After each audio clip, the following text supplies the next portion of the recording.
నమస్తే. ఇన్నాళ్ళు నన్ను సపోర్ట్ చేస్తూ, ఎంకరేజ్ చేస్తూ మీ ప్రేమని నాకు అందిస్తున్న ప్రతి ఒక్కరికి కృతజ్ఞతలు.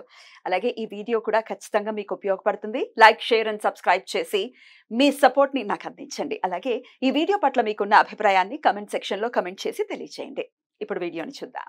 నమస్తే, వెల్కమ్ టు అవర్ ఛానల్. నేను పద్మిని. ప్రస్తుతంతో పాటు ప్రముఖ ఆధ్యాత్మికవేత్త, ఆస్ట్రోన్యూమరాలజిస్ట్, ఎనర్జీ వాస్తు స్పెషలిస్ట్, శ్రీ విద్య ఉపాసకులు శ్రీమతి జయప్రద గారు మనతో పాటు ఉన్నారు. మాట్లాడదాం. జయప్రద గారు నమస్తే అండి. నమస్తే అమ్మ. శ్రీమాత్రే నమః. క్షేత్రదర్శిని అనే ప్రత్యేక కార్యక్రమం ద్వారా మన జన్మ జాతకంలో ఏ గ్రహం బాగోకపోతే ఎట్లాంటి ఫలితాలను ఇస్తుంది, ఆ గ్రహం యొక్క అనుగ్రహం పొందాలంటే ఏం చేయాలి, ఏ క్షేత్రాన్ని దర్శించుకోవాలి అనేది చాలా అద్భుతంగా తెలియజేస్తున్నారు. మాయా వీరుడు రాహు ఒక అనుగ్రహం పొందాలని ఖచ్చితంగా ఎవరైనా కోరుకుంటారు. ఎందుకంటే ఆ పీక్ స్టేజ్ కి తీసుకెళ్తాడు రాహు అనేది చాలా సార్లు వింటూ ఉంటాం. కాబట్టి అసలు రాహు బాగుంటే ఎలా ఉంటాడు, బాగోకపోతే ఎట్లాంటి రిజల్ట్స్ ఇస్తారు, ఏ క్షేత్రాన్ని దర్శించాలి ఒకసారి మీ ద్వారా. తప్పకుండా. రాహు బాగుంటే యోగాలు వేరుంటాయి. సో రాహు బాగుంటే వాళ్ళు ఉన్న మనకి టాప్ మోస్ట్ ఇండస్ట్రీలో చాలా టాప్ పెద్ద పెద్ద లెవెల్లో ఉన్న వాళ్ళందరూ బిజినెస్ మ్యాన్స్ కానీ, హీరోలు కానీ, హీరోయిన్స్ కానీ వీళ్ళంతా కూడా రాహు యోగించిన వాళ్ళే. రాహు యోగిస్తేనే వాళ్ళు అలాగా స్టార్లో ఉంటారు. కింద లెవెల్లో ఉన్న వాళ్ళు స్టార్లుగా పనిచేసే లక్షణం రాహు యోగిస్తేనే. చాలా మంది చూడు కెమెరాలో నేను బెస్ట్ కెమెరా మ్యాన్. సో ఈయన తీసినట్టు ఆ కెమెరాస్ లో ఎవరు తీయరు ఆయనలాగా. తర్వాత వంటల్లో బెస్ట్ వంట వీళ్ళు చేయగలరు. ఈ టేస్ట్ ఇంకెవరు చేయలేరు. అలాంటి టేస్ట్ వంటలు. సో ఆ టేస్ట్ చూసి ఇంకా మళ్ళీ వేరే వాళ్ళ దగ్గర రానే రాదు, చేయలేదు. అలాంటి అంటే ఒక స్టార్డమ్ ఎక్కడ ఏ కేటగిరీకైనా ఇచ్చేస్తాడు ఆయన రాహు యోగిస్తే. ఏ లెవెల్కైనా ఇస్తాడు. ఒక అడుక్కున్న వాళ్ళ సంస్థలో ఉన్నాడు అనుకోండి, వాడు పెద్ద మెయిన్ అక్కడ కూడా వర్తిస్తుంది. అంటే ఆయనే సంఘాన్ని ప్రెసిడెంట్, మొత్తం అన్ని నియమాలు రూల్స్ అన్ని పెట్టి ఆయన ఫాలో అయిపోతారు అందరూ. సో అలాంటి అంటే చిన్న మీకు అర్థం అవడానికి ఈజీగా ఉండాలని చెప్తున్నాను. సో అలా అన్నమాట. సో ఇక్కడ నుంచి పై స్థాయికి తీసుకెళ్తారు. ఒక బిజినెస్ మ్యాన్ గా ఉండాలంటే ఆయన దగ్గర నేర్చుకోవాలి. ప్రిన్సిపల్స్, రూల్స్, రెగ్యులేషన్స్ అన్ని అలా వాళ్ళ దగ్గర ఏమున్నాయో అనే లెవెల్ తెప్పించేది రాహు బాగుంటే. రాహు బాగుంటే ఎన్ని ఎనర్జీస్ ఇస్తాడంటే ఆయన సొంతగా ఏమి ఇవ్వడు.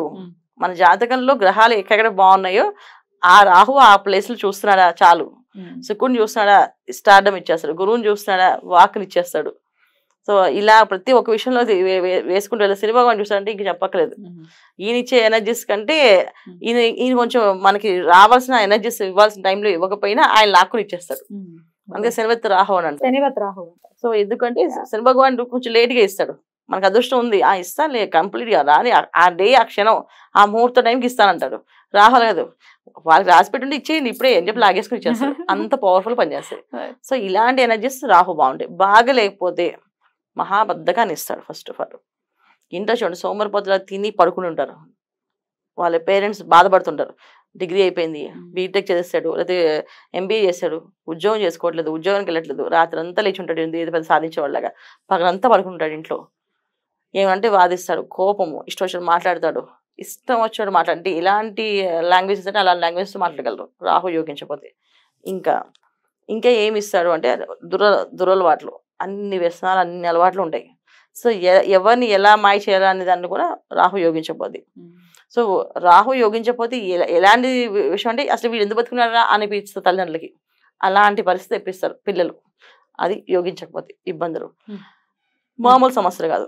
సో వీళ్ళు మామూలుగా కాదు, ఇంకా పేరెంట్స్ కి ఒక నరకం, వాళ్ళకి ఒక నరకం. దురవ్యసనాలు అయితే ఖచ్చితంగా ఉంటాయి. ఉండడము చాలా మంది ఇప్పుడు వైఫ్ ఉండగా వేరే అమ్మాయిలతో కారణం కూడా రాహు. సో ఖచ్చితంగా వీళ్ళు అవన్నీ పనులు చేయడం వల్లే వాళ్ళ జీవితంలో ఇలాంటి ఇబ్బందులు ఎదుర్కొంటారు వాళ్ళు. ప్రాక్టికల్ గా రాహు యోగించాలి అంటే ఇట్లాంటి బ్యాడ్ ఎఫెక్ట్స్ నుంచి అసలు అట్లీస్ట్ అంటే బ్యాలెన్స్ అవ్వాలి. వద్దండి ఈ బ్యాడ్ ఎఫెక్ట్స్ అనుకుంటే కనుక నిత్య దైనందిన జీవితంలో ఏం చేయాల్సి ఉంటుంది? వీళ్ళకి ఖచ్చితంగా ఏంటంటే ఇంట్లో వాళ్ళు ప్రార్థనలు చేయాలన్న. వీళ్ళందరూ వీళ్ళు ఏ పనులు చేయరు, బద్దకస్తులు కదా. చాలా మంది చూడండి, ఒక క్లాస్ లో ఒరే బద్దకస్తు ఎవరు చేతండ్రా అంటే అందరూ చేతులు ఎత్తారు. ఏదో నువ్వు చేతులు నువ్వు బద్దకం కదంటే ఆ చేతంగా బద్దకమేనండి అంటారు. అలా అనమాట వీళ్ళు. సో అలాంటి తత్వం అనమాట. వీళ్ళు రెమెడీస్ చేస్తారు, వీళ్ళు రెమెడీస్ చేయరు. సో వీళ్ళ తల్లిదండ్రులు లేకపోతే భార్య, సో రెమెడీస్ వీళ్ళు చేయాలి. ఎలాంటి రెమెడీస్ చేయాలంటే వీళ్ళు పూజలు బాగా, ఎవరినైనా సరే ఏ శక్తినైనా ఆపాలి అంటే, ఏ శక్తిలో నుంచి నెగిటివ్ ఎనర్జీస్ నుంచి క్లోజ్ చేయాలంటే బాగా దైవశక్తే కావాలి మనకి. సో దైవశక్తి కావాలంటే ఎవరు కావాలి మనకి? దుర్గా అమ్మవారు కావాలి. సో దుర్గమ్మ వారు మన కనకదుర్గమ్మ వారి గుడికి వెళ్ళడం, రాహుకాలంలో దీపాలు వెలిగించి ఆ సంకల్పం చెప్పడం, మా అబ్బాయికి దుర్వాసన అలవాట్లు పోవాలి, అయితే మా వారు ఇలా మా దారిలో పడాలి. కొంతమంది ఏ అలవాట్లు లేకపోయినా జీవితంలో పెళ్లి అయిపోతుంది, అది కొంత యోగాలు ఉన్నప్పుడు పెళ్లి అయిపోతుంది, పిల్లలు పుట్టేస్తారు, కానీ సాధించారు వాళ్ళు. శాలరీ సరిగ్గా నిలబడవు, చేతిలో డబ్బులు నిలబడవు. సో వాళ్ళు మంచి వాళ్ళే, కానీ వాళ్ళకి ఏం చేసినా యోగించదు, వాళ్ళు బాధపడుతూనే ఉంటారు. సో అలాంటి వాళ్ళకు ఏంటంటే వాళ్ళు దుర్గమ్మవారి ఆలయానికి వెళ్ళడం, దుర్గాదేవి ప్రదక్షిణ, దుర్గమ్మవారి అమ్మ దుర్గా, తల్లి దుర్గా అనుకోవడం, లేకపోతే దుర్గా మంత్రం జపం చేయడం, దుర్గా సప్తశ్లోకి పారాయణ ఉంటుంది, అది చేయడం. అది పెద్దగా కష్టపడేది ఏమి ఉండదు, చిన్న శ్లోకాలు అవి. దుర్గా సప్తశ్లోకి అది రోజు 11 సార్లు చదవడం వల్ల, అమ్మవారి టెంపుల్కి వెళ్ళడం వల్ల వీళ్ళకి రాహు యోగం కాస్త బాగుంటుంది. తర్వాత దుర్గా అమ్మవారి గుడి, విజయవాడ కనుక దుర్గా అమ్మవారి గుడికి వెళ్ళడం, అక్కడ నిద్ర చేయడం. అక్కడ అమ్మవారికి దీక్ష, మండల దీక్ష మాల అని ఉంటుంది, అది వేసుకోవాలి. ప్రతి ఇయర్ వేస్తారు వాళ్ళు అక్కడ, ప్రతి ఇయర్ వీళ్ళు వేసుకొని అక్కడ దుర్గమ్మవారి గుట్టు ప్రదక్షిణ చేస్తారు, గిరి ప్రదక్షిణ, అది చేసి రావాలి. అలా చేయడం వల్ల సంవత్సరం వరకు వీళ్ళకి ఆ పాజిటివ్ ఎనర్జీ వస్తుంది అన్న. ఒక్కసారి దుర్గమ్మ దగ్గర 41 రోజుల దీక్ష, మండల దీక్ష వేసుకొని ఆ ప్రదక్షిణ, గిరి ప్రదక్షిణ దుర్గా గుడి చుట్టూ తిరిగితే వీళ్ళకి మళ్ళీ ఆ ఎనర్జీ, పాజిటివ్ ఎనర్జీ 1 year పనిచేస్తుంది. మళ్ళీ 1 year అయితే మళ్ళీ అమ్మవారి దగ్గరికి వెళ్ళి చేయడం. ఇయర్లీ వన్స్ చేసుకోవచ్చు. ప్రతి నిత్యం ఇంట్లో చక్కగా దుర్గమ్మ ఆరాధన, దుర్గమ్మవారి పూజ చేసుకోవడం, దుర్గా అష్టోత్తరం చదవడం, శివాష్టోత్తరం చదవడం చేసుకోవాలి. ప్రతి మంగళవారం రాహుకాలం టైంలో దీపారాధన, గుళ్ళో దీపారాధన చేయడం వల్ల రాహు యోగిస్తాడు. ఇంకా అలవాట్లు, దుర్వ్యసనాలు ఉన్న వాళ్ళు ఇంట్లో దుర్గా అష్టోత్తర సతనామాల పూజ చేసి పెరుగున నైవేద్యం పెట్టి ఆ పెరుగన్నాన్ని తీసుకెళ్లి పిల్లలు పంచాలి. చిన్న పిల్లలకి, బయట పక్కింటి పిల్లలు అలా పంచవచ్చు, లేదా గుడికి తీసుకెళ్లి గుళ్ళో అందరికి ప్రసాదంగా పంచేయవచ్చు. ఇలా పంచడం వల్ల సో వీళ్ళకి ఆ దురలవాట్ల నుంచి బయటపడే అవకాశం ఉంది. అంటే మనసు అంగీకరించడం, ఇప్పుడు మానాలంటే మనసు ఒప్పుకోదు, నాకు అనిపిస్తుంది, నాకు చేయాలనిపిస్తుంది అని చెప్పేసి. ఎప్పుడైతే మనసు అంగీకరించాలంటే చంద్రుడు ఒక అనుగ్రహం కావాలి. సో చంద్రుడు అనుగ్రహం కావాలంటే పెరుగు అన్నాన్ని నైవేద్యం అమ్మవారికి పెట్టి ఆ అమ్మవారిని ప్రార్థన చేయాలి. ఆ శక్తిని మా అబ్బాయికి ఇవ్వమ్మ, వాడి అలవాట్లన్నీ మానేసి పద్ధతిగా చక్కగా అందరి పిల్లల్లాగా వీడికి చదువుకొని ఆ ఉద్యోగం చేసుకుని సాధించి ఉండేటట్టు. అని చాలా మంది ఏంటంటే రాహు యోగించిపోతే తల్లిదండ్రులు కొడతారు, పిల్లలు తల్లిని కొట్టాడు అని నన్ను చెప్తుంటారు. అది ఏంటంటే ఇవన్నీ రాహు యోగించడం వల్లే అండి. తల్లి మీద అసలు ఇంకా ఎక్స్ట్రీమ్సే, తల్లిని వేరే విధంగా చూశాడు, అలా చేతులు వేసా అనేది కూడా మనం వింటుంటాం. దీనికి కొన్ని కారణం రాహు బాలేపడం వాళ్ళకి. సో బాగుంటే వచ్చే యోగాల కంటే బాలేపని వచ్చే యోగాలు చాలా దరిద్రమైన యోగాలు, అవన్నీ ఉన్నాయి సమస్యలు. చెప్పుకోలేక, బయట వాళ్ళకి చెప్పుకోలేక బాధపడే వాళ్ళు కూడా ఉన్నారు. సో నా దగ్గర వచ్చిన జాతకాలు, కొన్ని జాతకాలు కూడా ఉన్నాయి ఇలాగా, మా అబ్బాయి ఇలాగా పరిస్థితి ఏంటి, వాడు ఇలా ఉంటాడు, నాకున్న భయం, గదిలోకి వెళ్ళాలంటే వాడు గదిలోకి వెళ్ళాలంటే నాకు అనే తల్లికి ఆ స్థితి వచ్చిందంటే ఎంత దారుణం. సో ఇలాంటివన్నీ కూడా రాహు యోగించకపోవడం వల్లే జరుగుతాయి.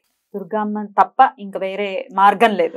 ధూ అంటేనే ఆగుతున్నాయి, ఒక్కసారి ఆ సౌండ్ వినగానే ఆగిపోతుంది. ఆ ఎనర్జీస్ ఎప్పుడైతే ఆగాయో జాతకంలో వీళ్ళు కూడా ఆలోచన విధానం మారుతుంది. దానికి తోడు ఇప్పుడు రాహు ఒకటే కాదు కదా, జాతక ప్రభావం మరీ బలహీనమైన జాతకం ఉంటే రాహు యోగించకపోవడం వల్ల జరిగాయి. జాతకం బాగుండి రాహు ఒకటి యోగించకపోతే మిగతావన్నీ లమ్మగా ఏదో లాక్కుని రావచ్చు. మొత్తం దరిద్రం జాతకం అన్నమాట అది. అలాంటి జాతకాలు ఇలాంటి పనులు ఉంటాయి. సో అది మనం యోగించట్లేదు కనుక మనకి ఇన్ని కారణాలు ఉన్నాయని చెప్తున్నాం. ఇవాళ ఇలా ఉంది అని కాదు, ఇలా మనుషులు డిఫరెంట్ అమ్మాయిల్ని ఇబ్బంది పెట్టి చంపేసి, ఇప్పుడు చాలా మంది ఒక అమ్మాయి నో అని చెప్తే చంపేసి సుర్కేసి ప్యాక్ చేసి పంపించేస్తాండి కాలేజ్ లో పిల్లల్ని. సో అంత స్థితి ఎందుకు వచ్చింది వాళ్ళకి ఆలోచన, ఆ విచక్షణ కోల్పోయి. శ్రీమాత్రే నమః.